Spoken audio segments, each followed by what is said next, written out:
Para Romo dosen, segenap staf dan karyawan, para Romo Rektor Konfik dan suster pimpinan komunitas yang saya hormati dan yang saya kasihi, para mahasiswa-mahasiswi, terutama mahasiswa-mahasiswi yang baru, selamat pagi berkah dalam.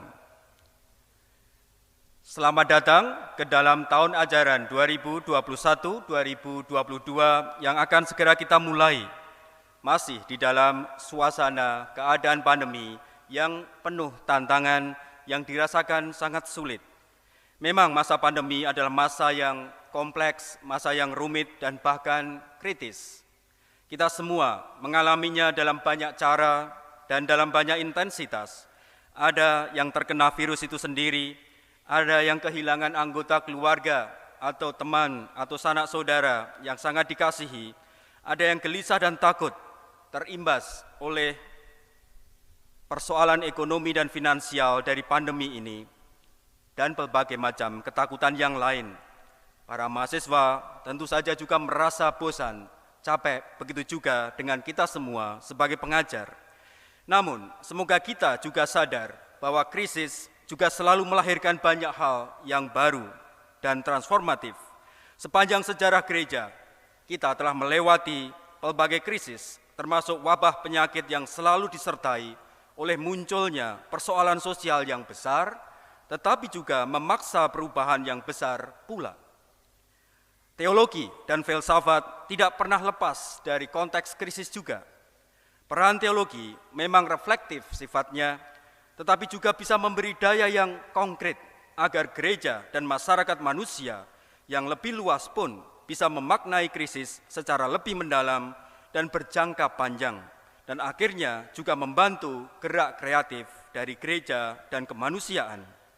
Sesudah krisis Perang Dunia Kedua, muncul teologi-teologi dan filsafat yang lebih peka dan peduli pada korban, yang membantu membentuk lagi hati nurani manusia yang lebih inklusif, sanggup merengkuh korban dan siap siaga agar tidak ada lagi korban-korban yang berjatuhan. Muncul Theology After Auschwitz, Holocaust Theology, Theology of the Shoah, dan sebagainya. Krisis ini memberi arah baru pada teologi Kristiani mengenai sejarah yang carut-marut tetapi menuju kepenuhan itu. Karena krisis demokrasi dan krisis sosial di tangan kekuatan kapitalis dan kuasa diktatorial, junta militer, dan pemerintahan totalitarian di banyak belahan dunia di tahun 70-an sampai 90-an, telah muncul juga dari krisis ini teologi pembebasan, teologi pemerdekaan, dan berbagai teologi resistensi yang lain. Kolonialisme yang panjang dan berdarah-darah di Amerika Latin, Asia, dan Afrika telah melahirkan pula kepekaan dan paradigma yang khusus, yaitu paradigma pasca kolonial. Dalam teologi dan filsafat juga ada gugatan-gugatan baru sekaligus usaha rekonstruksi yang besar, yang kreatif tentang identitas ras, tentang kultur dan politik, tetapi juga tentang konsep-konsep besar seperti kemanusiaan, peradaban, agama, dan bahkan Tuhan itu sendiri. Lahir pula aneka teologi kontekstual yang mau merespons keadaan ini dengan lebih kreatif dan berpihak pada the subaltern, kaum yang terpinggirkan secara politik dan budaya. Dalam gerak ini, pengalaman perempuan pun melahirkan gerakan teologi yang panjang dan plural. Muncul feminist theology, mujerista theology, womanist theology, dan sebagainya. Karena memang pengalaman perempuan juga kompleks dan plural. Fenomena fundamentalisme dan radikalisme agama yang terkait juga dengan kekerasan yang merebak di abad 20 dan juga 21 ini telah menyuburkan usaha berteologi lintas agama, entah itu teologi dialog, teologi komparatif, teologi interreligius, juga teologi interkultural. Begitu juga perubahan dan disrupsi besar yang dihasilkan oleh teknologi digital dalam beberapa dekade terakhir ini. Saat kita mulai dihantam oleh pandemi COVID-19, teologi dan filsafat sebetulnya sedang giat-giatnya menanggapi fenomena digital culture ini. Telah lahir misalnya cyber theology yang mengeksplorasi pengaruh internet pada cara kita berada, bertindak, dan kemudian berefleksi dalam teologi. Maka jelaslah bahwa konteks yang berhasil memaksa perubahan dalam masyarakat, gereja, dan teologi amat sering juga mengandung unsur krisis atau disrupsi besar. Sesungguhnya tema kita tadi menjadi gereja yang inkulturatif di masa pandemi COVID-19 juga mengajak kita memperhatikan dua hal. Pertama, menyadari konteks krisis yang diakibatkan oleh pandemi ini. Kedua, menyadari juga gerak energi kreatif yang kita sebut sebagai energi inkulturatif untuk masuk lebih dalam realitas, meretas batas-batas dan mencari peluang kreatif, membangun sintesis dan kenyataan, iman dan kenyataan.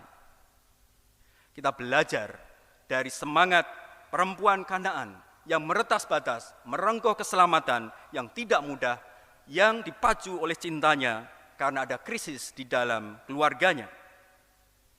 Lalu, pertanyaan kita, apa signifikansi pandemi COVID-19 yang telah mengakibatkan sebuah krisis dan disrupsi besar ini? Paling besar bahkan sesudah Perang Dunia Kedua, kata orang. Apa yang akan terjadi pada gereja dan teologi sesudah pandemi? Apapun namanya nanti, bagi saya gerakan teologi sesudah pandemi, Theology After the Pandemic, akan terbangun dan sudah mulai lahir dalam dinamika bersama gereja dan masyarakat. Menurut hemat saya, teologi sesudah pandemi akan ditandai oleh beberapa sifat, tekanan, gagasan, dan pembelajaran sebagai berikut. Saya akan menyebut 7 poin, katakanlah 7 dharma, 7 tugas yang diemban teologi sesudah pandemi. Dan saya mau melanjutkan gagasan yang sangat visioner dari Kardinal Suharyo tadi yang kita dengarkan bersama. Dengan teologi seperti ini, kita akan menulis bab baru. Kalau Romo Marto sudah menulis bab 29 dari Kisah Para Rasul ayat 1, kita menambahkan ayat-ayat yang lain. Dan beberapa gagasan saya yang sementara ini, yang masih eksploratif ini, adalah ayat-ayat berikutnya yang masih bisa kita berdebatkan dan kita perkaya. Yang pertama, dharma yang pertama. Ini seperti Sabta Dharma, tapi bukan Sabto Dharmo, kelompok kebatinan Jawa, tetapi 7 dharma ini apa? Yang pertama, semakin peka terhadap kerapuan manusia dan ketidakpastian eksistensial. Hal ini merupakan koreksi terhadap optimisme berlebihan dan ideologi mengenai pertumbuhan serta kemajuan yang tiada batasnya. The idea of limitless progress yang telah mendorong modernitas dan kapitalisme selama ini sebelum pandemi. Batas-batas dari usaha manusia itu menjadi nyata dan menghentak kita selama pandemi ini. Itu sabta yang pertama. Sabta yang kedua, semakin sadar akan persoalan-persoalan atau lubang-lubang besar yang diakibatkan oleh globalisasi, terutama ketidaksetaraan global dan batas-batas yang perlu ditegaskan agar globalisasi membawa keadilan yang menjadi sangat kelihatan dalam pandemi ini. Perlu perhatian khusus pada penciptaan budaya global yang lebih adil dan memberdayakan. Perhatian pada budaya-budaya lokal juga beserta jaringannya sebagai konteks hidup yang nyatanya sangat bermakna ketika ada pandemi besar ini. Teologi mesti berdialog dengan ilmu-ilmu ekonomi dan ilmu sosial humaniora kritis yang lain untuk tugas dharma yang kedua ini. Dan dharma yang ketiga adalah semakin sadar akan misteri kosmos sebagai ciptaan Allah yang menjadi wahana hidup manusia yang indah, harmonis, tetapi juga mengandung kompleksitas yang belum sepenuhnya kita ketahui.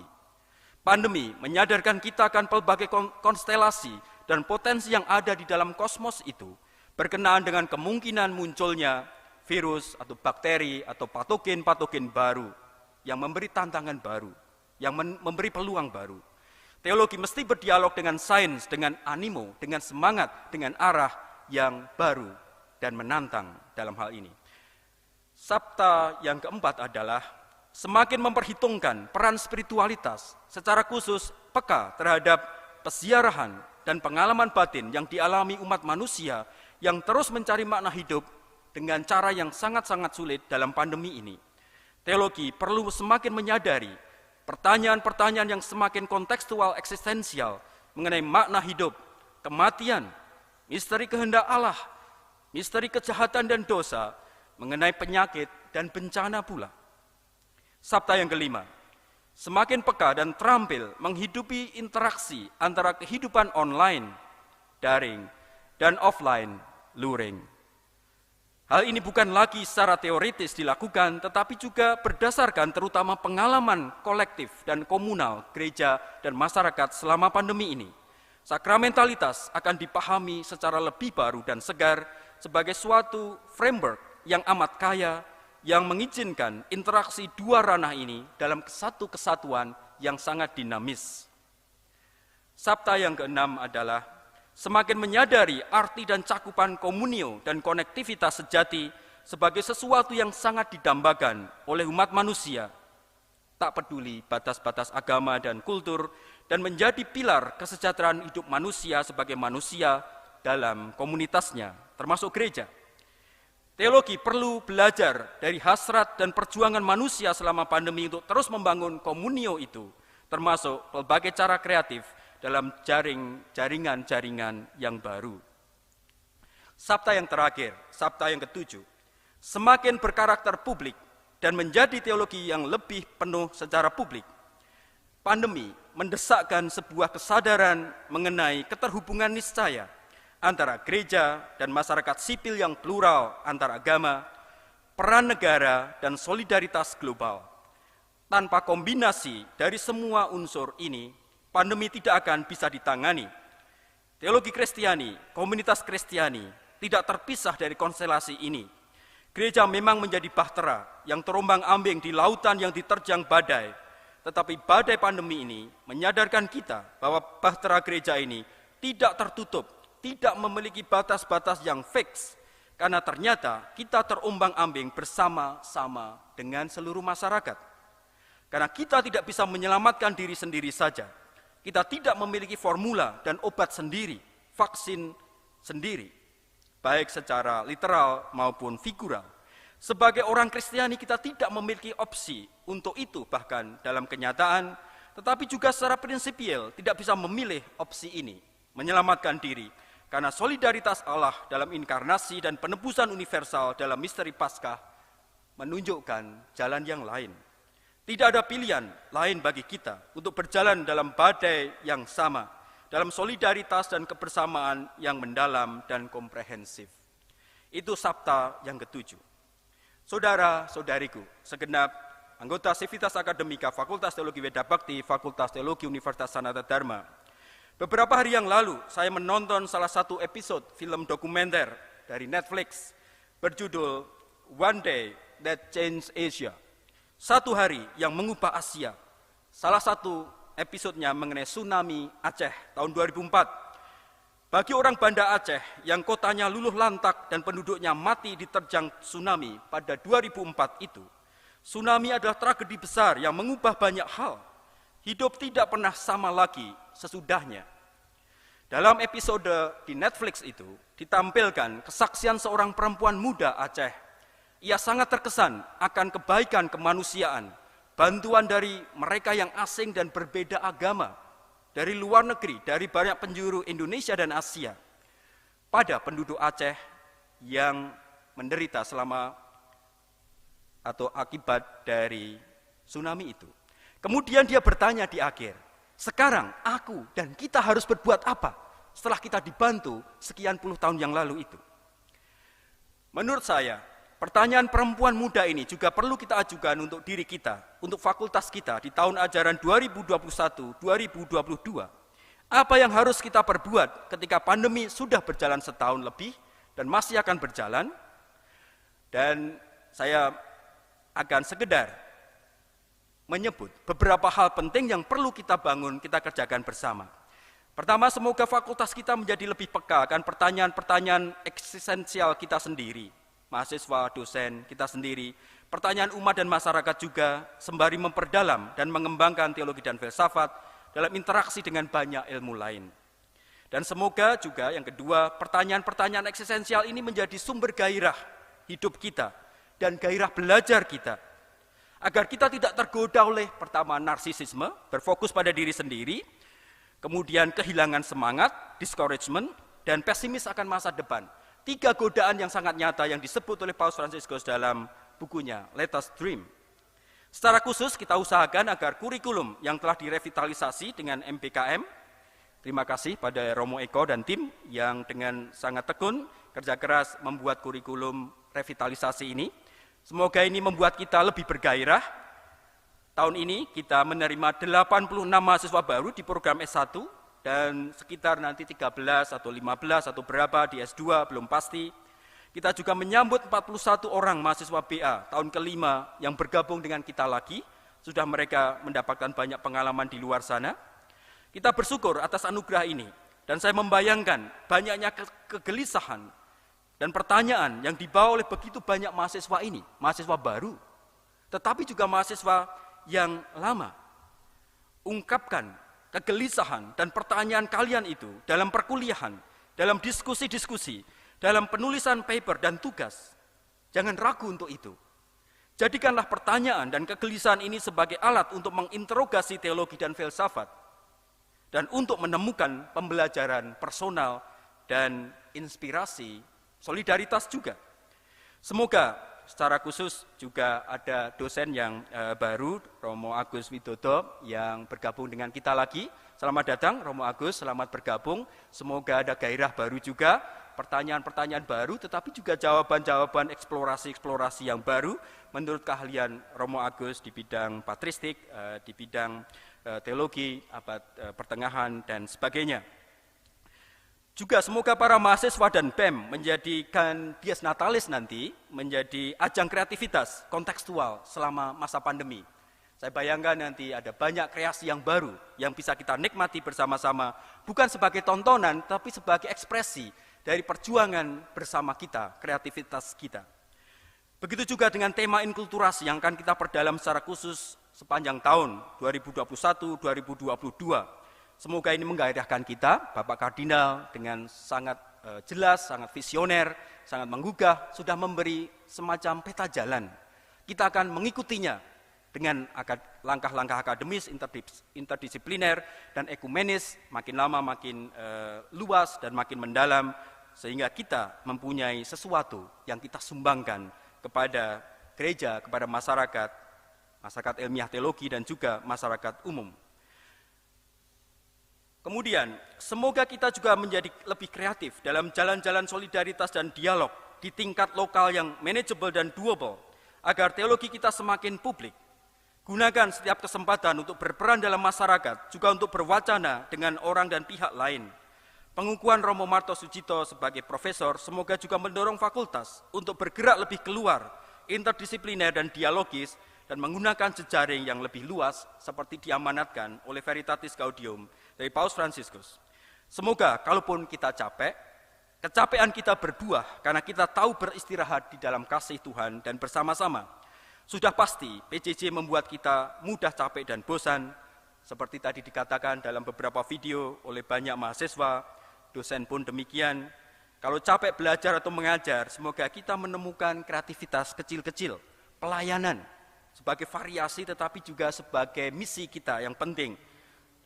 Pelayanan di masa pandemi ini untuk mereka yang membutuhkan lewat karya.